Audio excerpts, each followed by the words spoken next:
Welcome students. कल जो कुछ टेक्निकल मिस्टेक की वजह से आपका टॉपिक बीच में रह गया था उसको अपन कंटिन्यू करते हैं। तो जो कल हमने डिस्कस किया था, when you fill an dielectric medium within the plates of an parallel plate capacitor then what is the effect on capacitance. तो अपन इसको पूरा फिल किया था within dielectric medium of dielectric constant ER। तो इसका जो resultant charge density आ गया था वो कितना आ गया था, सिग्मा माइनस सिग्मा पी, और यहाँ पे क्या आ गया था, sigma minus sigma P but negative में। तो ये अपन ने डिस्कस किया था the effect of dielectric on the charge density. ठीक है, तो यानी आपने जो डाइलेक्ट्रिक फील किया है उसकी वजह से इसका चार्ज डेंसिटी चेंज हो गया है। ठीक है, तो अब ये अपने पास वापस कैसा बन गया, एक नॉर्मल कैपेसिटर। जो डाइलेक्ट्रिक मीडियम को इफेक्ट करना था वो उसने कर दिया। किसको इफेक्ट किया, चार्ज डेंसिटी को उसने इफेक्ट कर दिया। ठीक है, इधर क्या था पॉजिटिव और इधर क्या जनरेट हो गया था नेगेटिव। इसमें इधर क्या था नेगेटिव, इधर क्या जनरेट हुआ था पॉजिटिव, तो वो चेंज हो गया था। तो जो आपका नया इलेक्ट्रिक फील्ड, अब now the electric field is sigma minus sigma P upon epsilon not. कुछ नहीं किया डाइलेक्ट्रिक मीडियम ने, केवल और केवल चार्ज डेंसिटी को इफेक्ट किया। अब चार्ज डेंसिटी इफेक्ट होगा तो आपका ई भी क्या होगा, इफेक्टेड होगा। ठीक है, अब देखो जो ये सिग्मा पी आया है यानी ये जो नेगेटिव है ये किस पे डिपेंड करता है, अमाउंट ऑफ पॉजिटिव चार्ज पे। पॉजिटिव यानी जो आपने इसको क्यू पहले से दे रखा था, अगर आपका पॉजिटिव ज़्यादा होगा तो इधर अमाउंट ऑफ नेगेटिव भी क्या होगा, ज़्यादा होगा। अगर ये आपका पॉजिटिव कम है तो जो आने वाला अमाउंट है नेगेटिव का अट्रैक्शन की वजह से वो भी क्या हो जाएगा, कम हो जाएगा। It means the sigma P is depends on sigma. Sigma means over charge Q. जो आपका नेगेटिव सिग्मा पी आ रहा है वो किस पे डिपेंड करता है, आपके सिग्मा पे डिपेंड करता है। ठीक है, अगर सिग्मा पे डिपेंड करता है तो ये डिफरेंस भी किस पे डिपेंड करेगा, सिग्मा पे ही डिपेंड करेगा। जो नया चार्ज है ना माइनस का और इधर किसका है ना पॉजिटिव का, वो किस पे डिपेंड करता है, जो आपकी प्लेट पे पहले से है। और उस वो क्या था अपना सिग्मा, नया क्या आया था सिग्मा पी, तो रिजल्टेंट क्या बना sigma minus sigma P. So the sigma P is directly proportional to sigma. It means the difference sigma minus sigma P is also depends on sigma. When you remove the proportional sign, अब जैसे ही यहाँ पे proportional का sign हटाओगे यहाँ पे constant आएगा 1 upon epsilon are. देखो generally constants आपने देखा होगा कि मल्टीप्लाई में आते हैं, है ना, बट यहाँ पे जो कॉन्स्टेंट आया है वो किस में आया है, रेसिप्रोकल में है। इसका रीजन क्या है कि अगर आपका एप्सिलॉन आर ज़्यादा है तो जो नेगेटिव अमाउंट इधर आ रहा है, जो पॉजिटिव अमाउंट इधर आ रहा है सिग्मा पी, अगर आपका मीडियम ज़्यादा डाइलेक्ट्रिक कांस्टेंट का है तो उसमें इधर नेगेटिविटी जो पॉजिटिविटी पोलैरिटी आया है वो पोलैरिटी क्या होगा, ज़्यादा होगा। It is a measurement of polarity. अगर एप्सिलॉन आर कम होगा तो अमाउंट ऑफ पोलैरिटी भी क्या हो जाएगा, कम हो जाएगा। तो सपोज करो आपके पास पहले चार्ज कितना था 100, ठीक है, आपने कोई मीडियम फिल कर दिया और उसने यहाँ पे क्या क्रिएट कर दिया -5, तो सिग्मा की वैल्यू कितनी है 100 और सिग्मा पी की वैल्यू -5।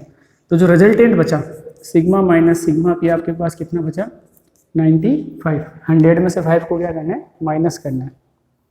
तो जो रिजल्टेंट डेंसिटी क्या बचा 95 यानी sigma minus sigma P.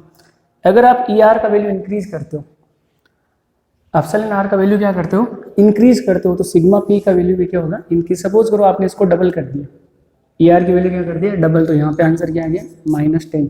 So the difference कितना बचा 90। तो देखो एप्सिलॉन आर को इंक्रीज करने से डिफरेंस क्या हो रहा है, डिक्रीज हो रहा है। अगर ये इंक्रीज होता तो अपन यहाँ पे इसको किस में लेते हैं, प्रोपोर्शनल में, but due to increment in epsilon R there is a decrement in the sigma minus sigma P. But in case of sigma P the sigma P is equal to epsilon R into P, क्योंकि sigma P का value तो increase होगा but जो difference है वो क्या होगा, decrease होगा। इसलिए यहाँ पे ये किस में आएगा, रेसिप्रोकल में आया था। इसका वैल्यू पुट कर दो, आपके पास ई कितना आ गया, sigma upon epsilon naught into epsilon R. और ये अपन ने फर्स्ट चैप्टर में डिस्कस किया था कि अगर आप कोई मीडियम फिल करते हो तो एप्सिलॉन नॉट की जगह क्या आ जाएगा, epsilon naught into epsilon R, और कुछ नहीं आएगा। तो वो आया क्यों था, वो इफेक्ट अपन ने यहाँ पे डिस्कस किया है। फर्स्ट चैप्टर में डायरेक्ट यही बताया था कि epsilon naught into epsilon R लिखना है। क्यों लिखना है, उसका रीजन ये है क्योंकि जो डाइलेक्ट्रिक मीडियम है वो इलेक्ट्रिक फील्ड को इफेक्ट करता है, उसकी वैल्यू को क्या कर देता है, डिक्रीज कर देता है। इंटरनली एक अपोजिट इलेक्ट्रिक फील्ड क्रिएट करके जो रिजल्टेंट इलेक्ट्रिक फील्ड है उसको क्या कर देगा, डिक्रीज कर देगा। तो जो आपका ई है, अगर आप उसको ई नोड की टर्म में लिखना चाहो तो देखो अपना ई नोड कितना था, sigma upon epsilon node. B node कितना था, sigma D upon epsilon node. और सी नोड कितना था, ए एप्सिलॉन नोड बटे डी। ये वैक्यूम की कंडीशन थी। तो जैसे मीडियम में गए तो देखो ई क्या बन गया, सिग्मा अपॉन एप्सिलॉन नोड, तो आपका ई नोड है तो क्या बन गया, ई नोड अपॉन ER।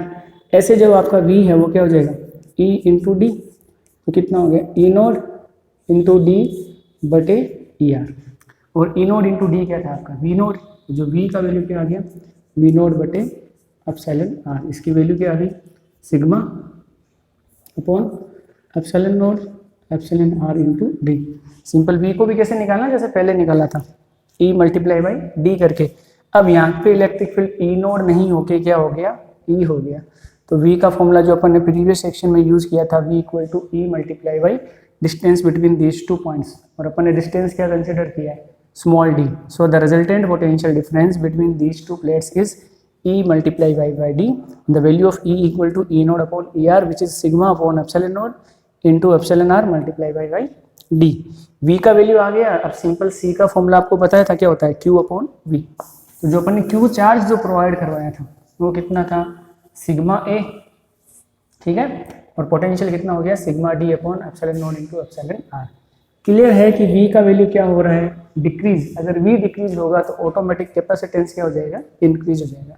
देखो C equal to Q upon V, Q की जगह सिग्मा ए, नीचे V की जगह सिग्मा डी और epsilon naught into epsilon R, sigma से सिग्मा कैंसिल, तो C कितना आ गया A epsilon naught upon D multiply by epsilon R, this is C node capacitance in vacuum. तो ये क्या है resultant capacitance when we fill an dielectric medium of dielectric constant epsilon R between the plates of parallel plate capacitor. तो कितने times increase हुआ epsilon R times increase हो गया, ठीक है। तो जैसे आप मीडियम फिल करोगे कैपेसिटेंस क्या हो जाएगा उसका इंक्रीज हो जाएगा, और कितने टाइम्स इंक्रीज हो जाएगा जितना उसका डाइलेक्ट्रिक कांस्टेंट का वैल्यू है उतने ही टाइम वो क्या हो जाएगा उसका मल्टीप्लाई हो जाएगा, ठीक है। अब अपन आगे डिस्कस करते हैं नेक्स्ट पार्शियल फिलिंग, यानी अभी अपन ने क्या किया था दोनों प्लेट्स के बीच में कंप्लीटली मीडियम को फिल कर दिया था। अगर अपन उसको पार्शियली फिल करते हैं तो कैसे इफेक्ट करेगा उस पर देखते हैं। इन फॉर्मूलाज को थोड़ा सा रिमेंबर रख लेना कि G E equal to E node upon E R होता है, ठीक है, उसी को अपन आगे यूज़ करेंगे। ये बार बार आपको एक चीज़ जो डेराइव कर ली उसको वापस सीधा यूज़ करना है, दोबारा डेरिवेशन उसका नहीं करना है। अब आपको किसको डिस्कस करना है, हम डिस्कस करेंगे that if we partially fill, suppose we partially fill an dielectric medium of dielectric constant epsilon R between these two plates of width capital T, sorry small t, दोनों प्लेट्स के बीच के distance कितना था small d। यहाँ पे जो medium fill किया है वो अपन ने कितनी विड्थ तक किया है स्मॉल t तक, एरिया वापस कैपिटल A, चार्ज कितना है कैपिटल Q, इधर माइनस कैपिटल Q, पोटेंशियल कितना है V। तो अब देखो जब आप V का कैलकुलेशन करोगे E इंटू एल से, तो जब आप इस एरिया में मूव करोगे बिटवीन दीज टू पॉइंट्स, तो यहाँ पे जो इलेक्ट्रिक फील्ड है वो कौन सा है वैक्यूम वाला, तो ये इतनी सी डिस्टेंस कंसिडर करोगे, तो इतनी सी डिस्टेंस टी वाले पे इलेक्ट्रिक फील्ड क्या है ई, तो यहाँ पे ई की जगह क्या यूज़ करेंगे इलेक्ट्रिक फील्ड ई वाला, और डिस्टेंस कितनी हो जाएगी टी, फिर यहाँ पे वापस इलेक्ट्रिक फील्ड क्या आ जाएगा वैक्यूम वाला। तो यहाँ पे जो मीडियम है वो कितनी विड्थ का है स्मॉल टी का, और वैक्यूम कितना बचा डी माइनस टी का। तो आपको ये पोटेंशियल डिफरेंस प्लस ये पोटेंशियल डिफरेंस प्लस ये पोटेंशियल डिफरेंस तीनों को क्या करना है ऐड करना है, तो ये दोनों तो वैक्यूम ही है, तो वैक्यूम का टोटल डिस्टेंस कितना हो गया d minus T. So the total potential is equal to sum of these two potentials, it means potential of vacuum plus potential of medium. तो सबसे पहले अपन वैक्यूम वाला देख लेते हैं, तो उसमें कितना था ई नोड और कितने डिस्टेंस पे है d माइनस टी पे, तो यहाँ पे क्या आ जाएगा d माइनस टी प्लस ई, और उसके साथ उसका डिस्टेंस कितना है t, तो ये कितना आ गया e इंटू टी।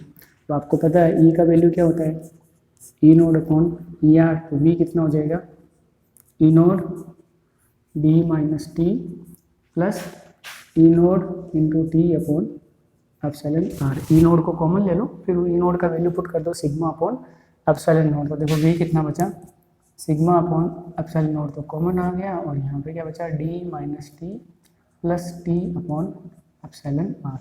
ये आपके पास नया पोटेंशियल डिफरेंस आ गया बिटवीन दीज टू प्लेट्स। अगर आप इसको क्या करते हो पार्शियली फिल करते हो, तो थोड़ा सा प्रीवियस में जाओ, अपन इसको पूरा फिल किया था तो टी की जगह क्या आ गया था डी, तो यहाँ पे देखो डी माइनस डी क्या हो गया 0 और डी अपॉन एप्सिलॉन आर, यही पिछली बार आया था ना, अब की बार पार्शियल फिलिंग है, ठीक है। तो ये फॉर्मूला आ गया वी का, क्यू की वैल्यू क्या थी सिग्मा ए, ये वैल्यू पुट करो और सीधा सीधा क्या फाइंड कर लो कैपेसिटेंस। और सबकी बार इतना ही ध्यान रखना है कि here there are two types of potential differences, one for vacuum medium and another for medium of dielectric constant having epsilon are.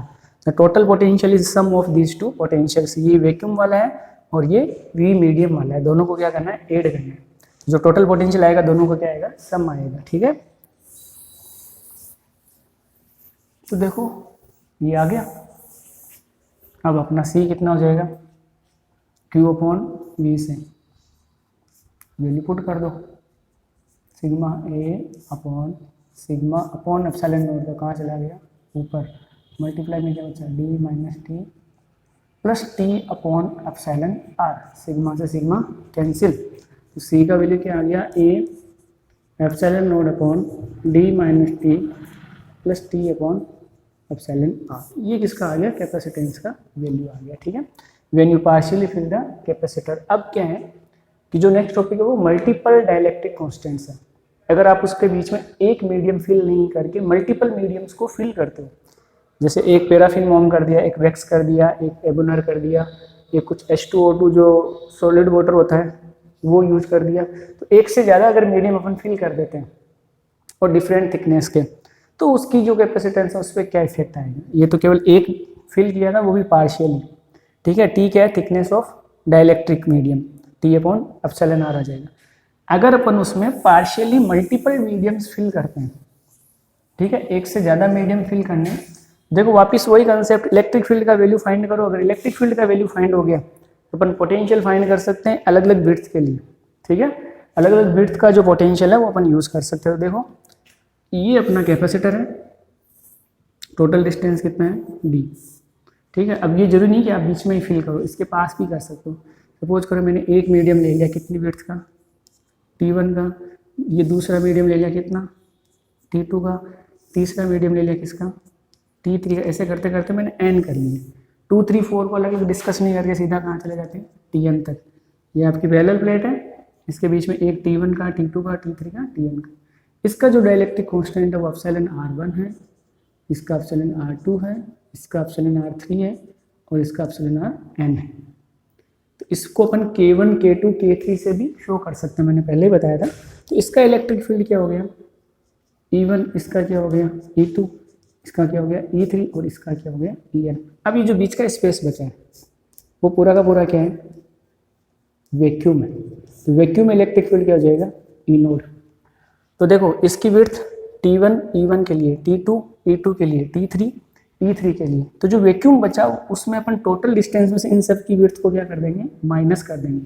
तो जो वैक्यूम बचा है वो कितनी विड्थ का बचा है, D minus T1 plus T2 plus up to Tn। ये विड्थ किसकी आ गई, वैक्यूम की। इसको माइनस कर दो, इसको माइनस कर दो, इसको माइनस कर दो, इसको माइनस कर दो, जो बचा वो पूरा का पूरा क्या है, वैक्यूम है।